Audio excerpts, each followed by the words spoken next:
Hello and welcome to the GOP Joshua. On today's episode, Rush Limbaugh has passed away. The Supreme Court is allowing the New York prosecutor to see Trump's tax returns, and we will have to wear masks after getting the vaccine. All that and more on today's episode of the GOP Josh Show.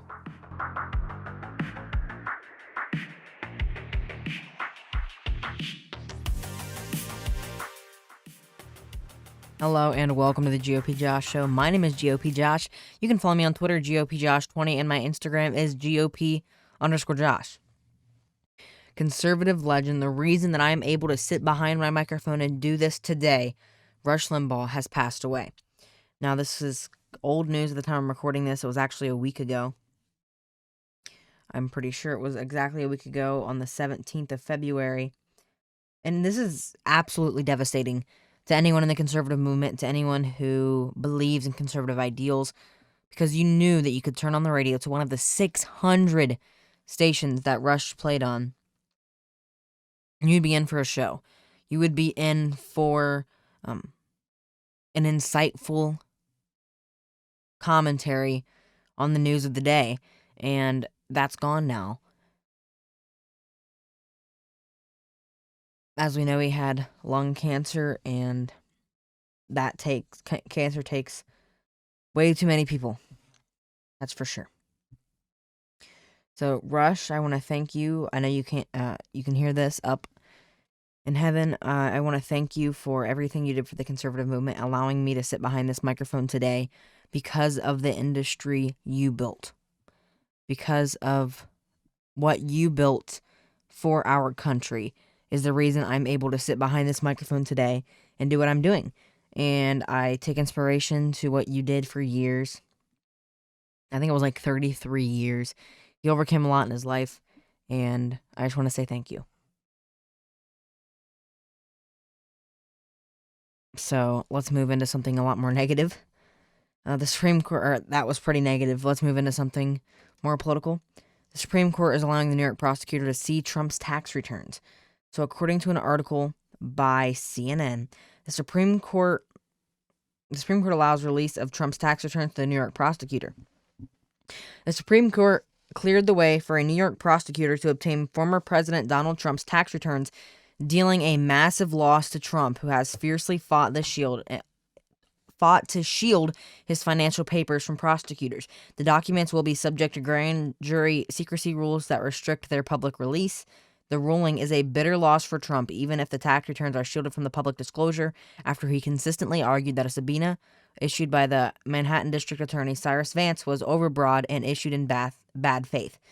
It means that the grand jury investigation into alleged hush money payments and other issues will no longer be hampered by Trump's fight to keep the documents secret. The district attorney's office is expected to have access to the record within the next few days, according to people familiar with the matter. Monday's ruling was issued without comment or noted dissent. Vance celebrated the order, saying in a tweet, "The work continues." I think this is wrong. President Trump is a private citizen. Well, I shouldn't say President Trump and then private citizen. Former President Trump is a private citizen, and he shouldn't have to release his tax returns to the public. I would be interested in what's in there, but it's not my business as someone who isn't related to Trump or have any relation to Trump and business deals. He's not a president anymore. He's not a public official anymore. That's not any of our business. I don't know. I'm probably thinking at it the wrong way if I was a Democrat.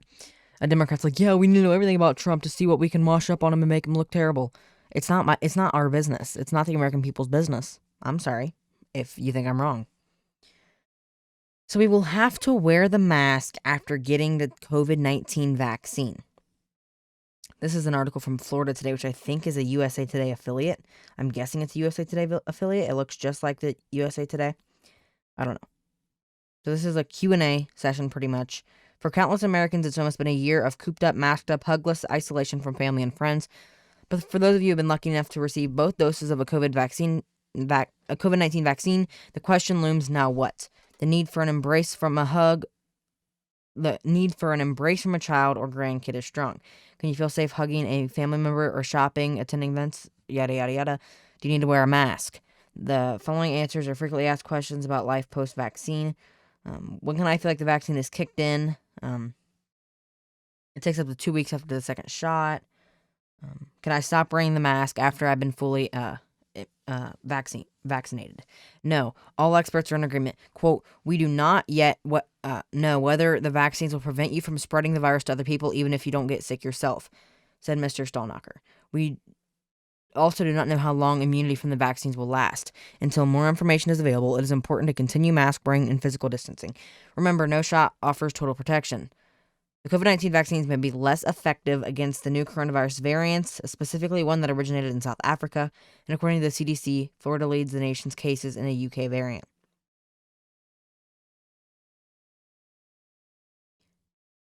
So, what's the point of the vaccine? It's supposed to stop you from getting sick, and the mask is supposed to stop you from spreading it. How do you spread something that you don't have? That's what I want to know. How do you spread something if you do not have that virus? Because that's what that's doing, is to prevent you from getting sick, but you can still spread it. I don't know how that works. And weren't there studies that were like hushed up really quick about how there is no known spread of COVID-19, asymptomatic spread of COVID-19, I should say?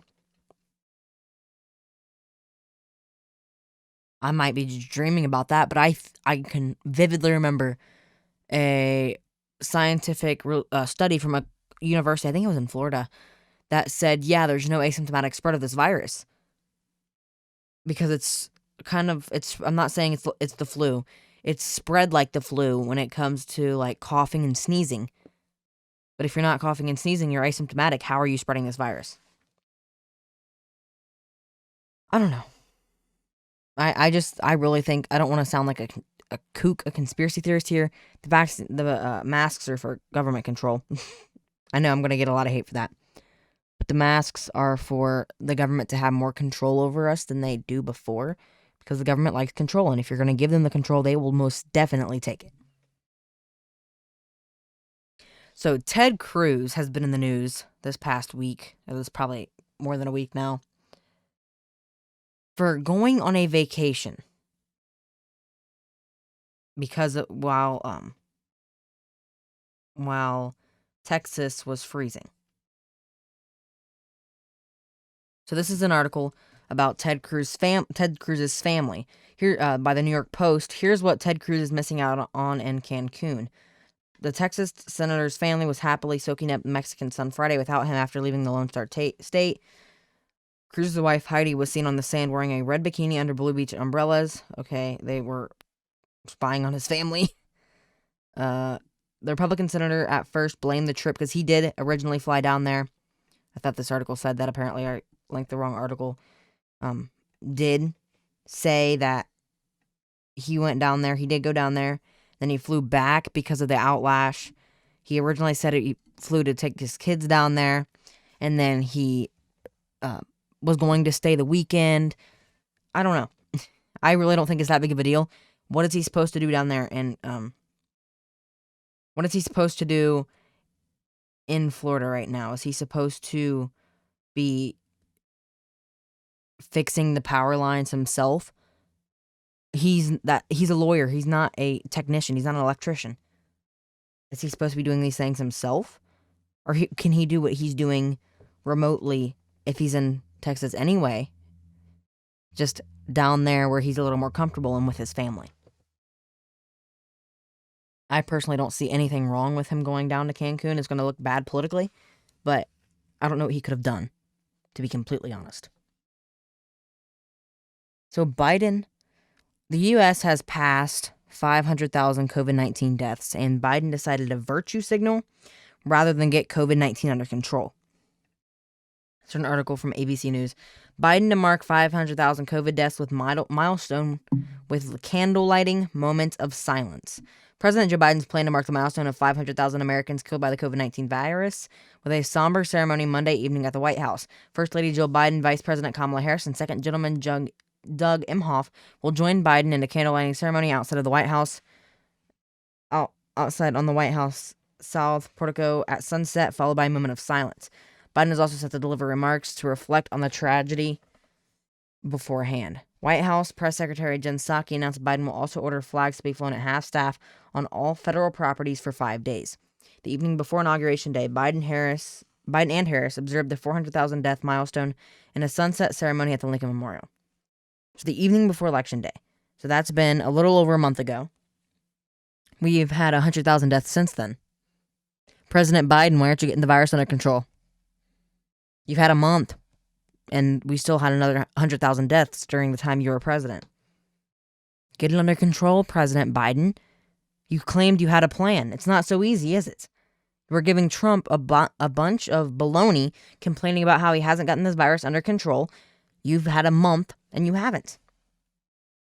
You have had a month to get this virus under control, and you have not done your job as a president. Instead, you've been signing 50 executive orders, trying to shut down jobs, make China great again, rather than make America great again, or build back better, build China back better, should have been your campaign slogan. Because you're not doing anything for the American people. You're not doing anything to survive, to help these people survive this virus. Obviously, you're not doing your plans, your COVID-19 plan that you had during the campaign. You couldn't give us the plan but you had one, but you couldn't give it to us because you didn't have one. You did not have a plan, Biden. You were just virtue signaling to everyone the entire time during the entire campaign, and you can't say you weren't. So this is a video from Reuters. It is a speech that Biden had about the passing of 200,000 COVID-19 deaths. Let me play that clip.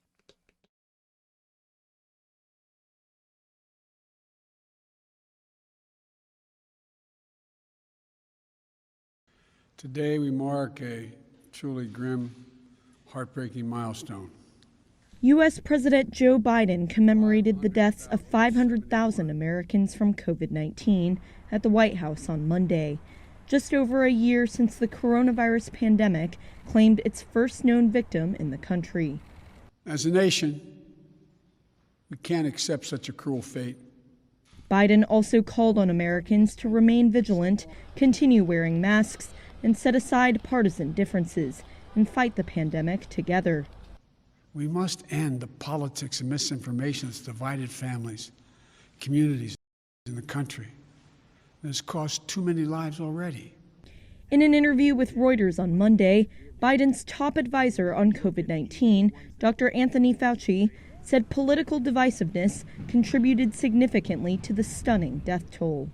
There's red states and blue states that, are almost hostile to each other in some respects because of political differences. I think that's the worst possible ingredients to. So I do want to pause this really quick because if you remember right during the campaign, Biden said, "Oh yeah, I don't see red states and blue states. I see the United States of America." Here's his leading COVID-19 expert, which Republicans have been calling to get fired since day one, saying red states and blue states are being hostile towards each other. Biden, you don't see red states and blue states. And I understand that Biden is not Fauci, but Biden is the boss of Fauci. He should have said, no, I disagree with Fauci there. We are the United States, but just because red states are being hostile towards blue states and vice versa, you are seeing us as a partisan country. You are seeing us as a country that is not united. We are the United States of America. I'm sorry that DeSantis handled the virus better than Cuomo. I don't know if that's hostility or not because Florida's a red state and New York's a blue state, but I'm just going to keep playing the video. Able to address an outbreak of an infection that even under the best of circumstances would be a formidable challenge. About 19% of total global coronavirus deaths have occurred in the United States, an outsized figure given that the nation accounts for just 4% of the world's population. Bells tolled at the National Cathedral in Washington to honor the lives lost, ringing 500 times to symbolize the 500,000 deaths. Biden also ordered that all flags on federal properties and military facilities be lowered to half staff for the next 5 days. After his speech, Biden, Vice President Kamala Harris, and their spouses stood silently as Amazing Grace was played.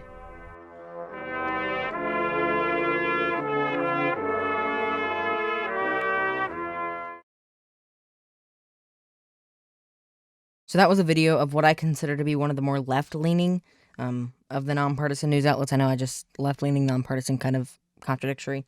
But Reuters, that video explained pretty well what I wanted to explain. So Dominion sues MyPillow and their CEO, Mike Lindell. I'm sure we all know who Mike Lindell is, over election claims. The voting machine maker lawsuit alleges defamation, seeks more than $1.3 billion in damages. So this is an article from the Wall Street Journal. One of the largest makers of voting machines in the U.S. on Monday sued a prominent supporter of former President Donald Trump, alleging that Mike Lindell had defamed the company with false accusations that it has rigged the 2020 election for President Biden. Dominion Voting Systems sued Mike Lindell, chief executive of Minnesota-based MyPillow, and his company in the U.S. District Court for the District of Columbia, seeking more than $1.3 billion in damages. In its complacent, the company cites a number of statements made by Mr. Lindell, including in media appearances, social media posts, and a 2-hour film claiming to prove widespread election fraud. Mr. Lindell said he helped produce the film, which he released online in early February. The complaint alleges that Mr. Lindell made false claims about the integrity of Dominion's voting machines and that he knew no credible evidence supported his claims that the company has stole the election from Mr. Trump, what Dominion has called the big lie. Quote, he is well aware of the independent audits and paper ballot recounts conclusively disproving the big lie, the complaint states. But Mr. Lindell sells the lie to this day because the lie sells pillows.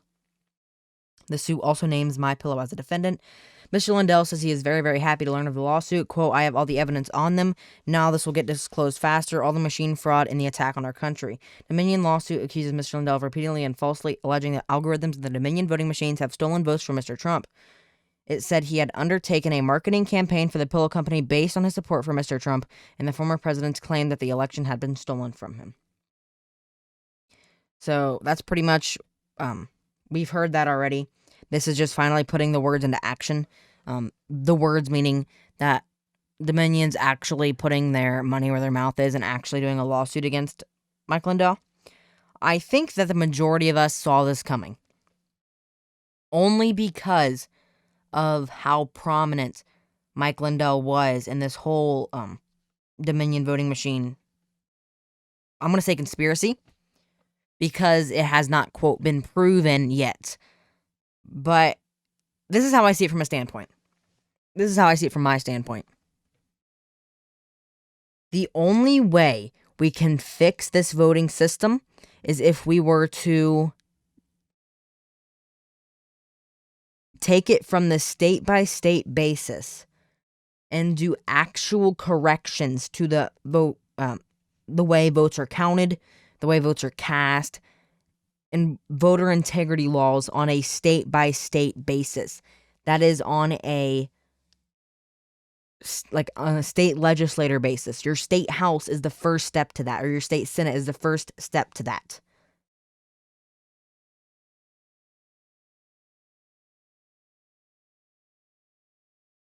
So what you need to do, run for state senate, run for state house, call your legislators, call your senators. I know legislators are senators, but you need to call them. You need to get your point across. Tell them that that is what you want as a constituent, is for them to pass voter integrity laws to make sure another election is not stolen from a Republican candidate or any candidate at all.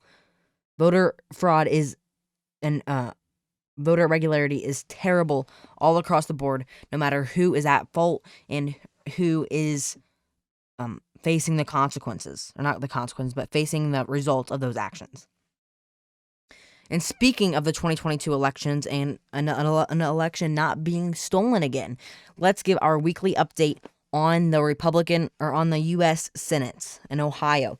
Former Ohio GOP Chairwoman Jane Timken has announced her campaign for the U.S. Senate. So I'm going to play her announcement video right now.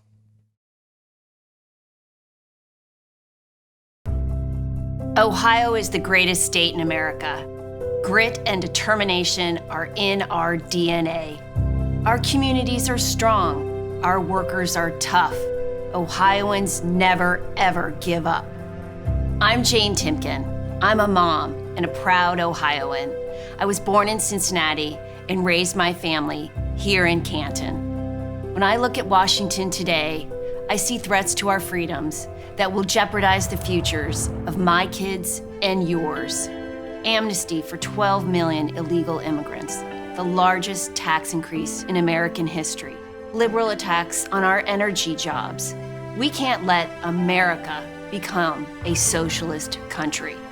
I'm running for the United States Senate to stand up for you, just like when I stood next to President Trump and supported his America First agenda that created jobs and brought manufacturing back to our shores. As Ohio Republican Party chairman, I cleaned house of the Kasich establishment, who tried to elect Hillary Clinton and Joe Biden. I unified the party and delivered a second decisive Ohio win for President Trump. As your senator, I will advance the Trump agenda without fear or hesitation, fighting for American manufacturing and Ohio workers, defending the unborn and our Second Amendment, standing up for law enforcement and stronger borders. Like every tough Ohioan, I know how to fight and I know how to win. I'm Jane Timken, and I'm ready to show Washington what Ohio is made of.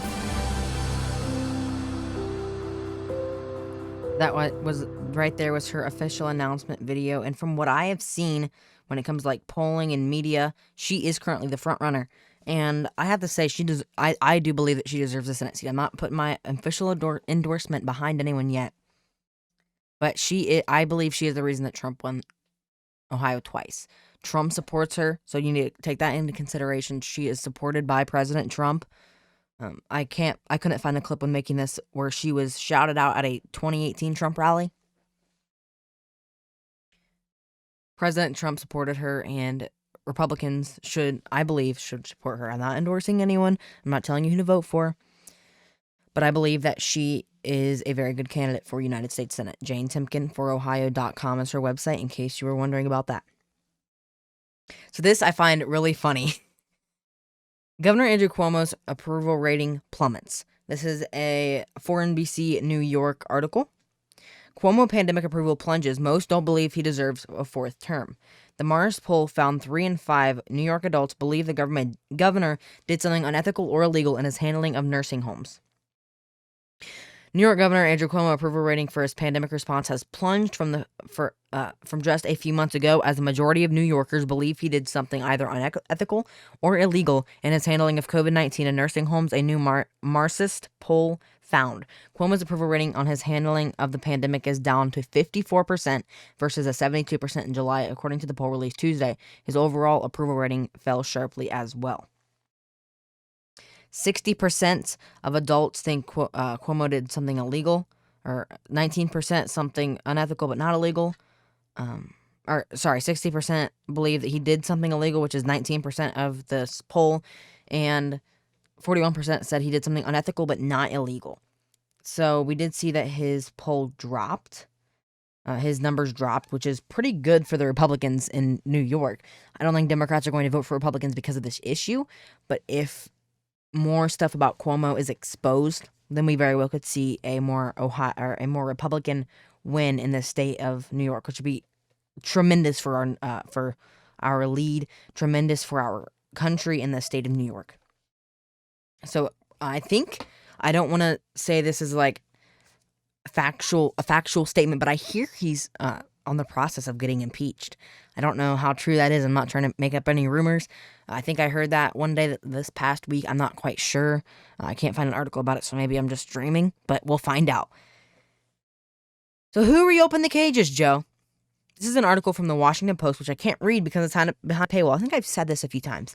Their slogan is "Democracy dies in darkness," and then they put their articles behind a paywall, so I can't even read it. Actually, I think I might have a way I can read it. I will try to find it somewhere so I can read it.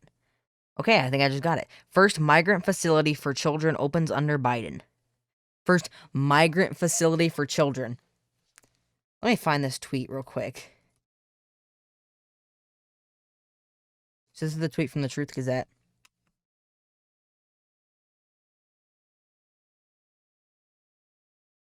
He said, quote, it said, "Who built the cages, Joe?" Under the Trump administration in 2019, the article said, "Viewing U.S. border cells derided as cages, Central American officials pledge more immunity." And then under the Biden administration today, first migrant facility for children. And the tweet said, "Media hypocrisy at its finest. Just a 20-month difference between these two at Washington Post headlines. Who built the cages, Joe? Or are those not called cages anymore? It was retweeted by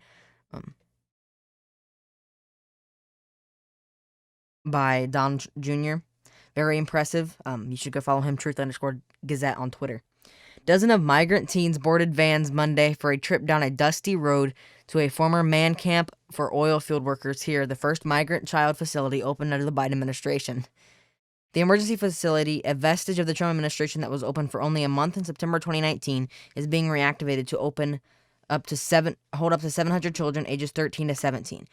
So it's a cage under President Trump. This is even one that was actually open under President Trump. So I'm not saying that he built the cages, that he built these cages, but he's reopening them. He promised to let all the kids go. And let them out of the cages. He promised no deportation. He's not holding up to a campaign promise. I want to know. I put this on Twitter.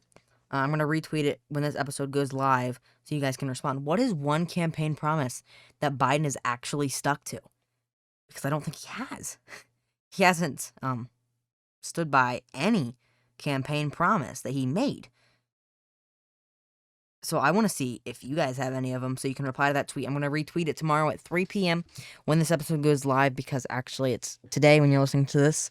But I'm going to retweet it. You should go find that tweet and respond to it. Yeah, it's a migrant facility under Biden, but it's a cage under Trump. So I want to talk about someone who I don't really like, and that's Mitt Romney. Or I should say a Republican I don't really like, and that's Mitt Romney. Cotton and Romney announced a raised minimum wage. This is an article from Vox, which I know, not Fox with an F, Vox with a V. As the future of Democrats plans to raise the federal minimum wage to $15 per hour hangs in the balance politically in the Senate, two Republican senators have an idea to tie the issue with another sensitive one, immigration reinforcement. Senator Tom Cotton and Mitt Romney unveiled proposed legislation Tuesday that would gradually raise the minimum wage to $10 per hour by 2025, but it would also require all employers to use the federal government's E-Verify program to screen out undocumented workers. The Higher Wages for American Workers Act is a messaging bill unlikely to be adopted, but a direct counterproposal to a Democrat effort spearheaded in the Senate by Senator Bernie Sanders, independent from Vermont, to include a phased-in minimum wage hike in the COVID-19 relief bill. The Democrats' proposal would, over 5 years, more than double the currently hour federal minimum wage of $7.25, which has not been increased since 2009. Republicans have traditionally been opposed to the efforts to increase the minimum wage. They have pointed out to a Congressional Budget Office report, which presented mixed findings as evidence that a minimum wage increase would hurt small businesses in the effect, despite the CBO's estimate that a $15 minimum wage would lift 900,000 people out of poverty. I want to talk about that point. It may lift 900,000 people out of what you consider poverty, but when prices raise, that's with current prices. I haven't seen this estimate, but I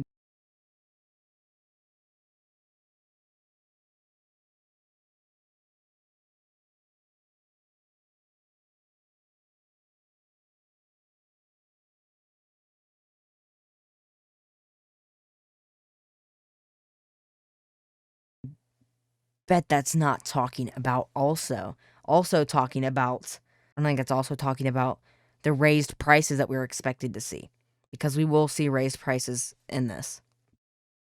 If people have to start working more hours or less hours, but they pay more, they have an excuse to have to charge more. You're not actually gonna lift anyone out of poverty. It's just gonna make everything cost more. And then the same people who are going to lift these people out of poverty by making this minimum wage are going to complain that prices are raised. So I want to talk about something else with Mitt Romney today. This might as well be the Mitt Romney episode, because I don't want to talk about him this much ever again. Mitt Romney says Donald Trump would win Republican nomination if he ran in 2024. One of Donald Trump's most outspoken Republican critics, Utah Senator Mitt Romney, believes the former president would win the GOP presidential nomination in 2024 if he decides to go for it. Quote, I don't know if he'll run in 2024 or not, but if he does, I'm pretty sure he will win the nomination, Romney said Tuesday at the Dealbrook, D.C. Policy Project. Romney. Duh. I mean, look at the numbers for a Patriot Party. The numbers are in Trump's favor. I don't have the exact numbers on hand, but numbers are in President Trump's favor for a Patriot Party. not only the Patriot Party, but also taking the Republican Party back from the rhinos. Yes, Trump will win if there is if he does run for the nomination again. I doubt that he will. Only because he wants to open up the path for who I want to see win or run. Ron DeSantis. I will cast my primary vote in 2024 for Ron DeSantis if he decides to run. If not, I don't know. It'll really depend. But that's my plan. DeSantis 2024. I doubt that President Trump will win, but if he does, he will win. I think we can see that. But I'm guessing that the party will want to move away from the Trump the person, but not the Trump the ideals, and I think DeSantis is the right person to do that. If we're already looking at 2024, 2022 is first, 2022 is more important at this moment. So Joe Manchin, Democrat from West Virginia, is flexing his muscle, according to a Hill article, in a 50-50 Senate. Centrist Senator Joe Manchin is the most pivotal vote in the evenly divided Senate, and his power could spark prolonged feuds among Democrats. Concerned about simmering friction, Senate Majority Leader Charles Schumer on Tuesday strongly urged his Democratic caucus to unify around a pending $1.9 trillion COVID-19 relief package. Manchin appears to have derailed President Biden's nominee to head the White House Budget Office, Neera Tanden, by announcing last week that he would vote against her because of her sharp criticism she leveled on Twitter against Senate colleagues. In a 50-50 Senate, Tanden now needs the backing of at least one Republican, and perhaps more, which appears unlikely. Manchin has jeopardized Biden's plan to raise the federal minimum wage to $15 an hour by announcing this month he opposes such the increase. He suggested instead setting it at $11 an hour and indexing it to inflation.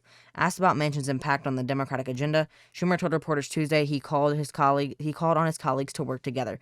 Quote, I made a pitch today to our entire caucus, and I said that we need to pass this bill. The American people, the American public demands it, Schumer said after holding a call with Democratic senators. Schumer said that not every Democratic senator is going to be entirely pleased with the COVID-19 relief bill, but warned the party must pass it. And in all likelihood, every Democrat in the upper chamber will have to back the measure in order for it to get on the president's desk. Quote, job number one is to pass the bill we must, and I have confidence we will do it.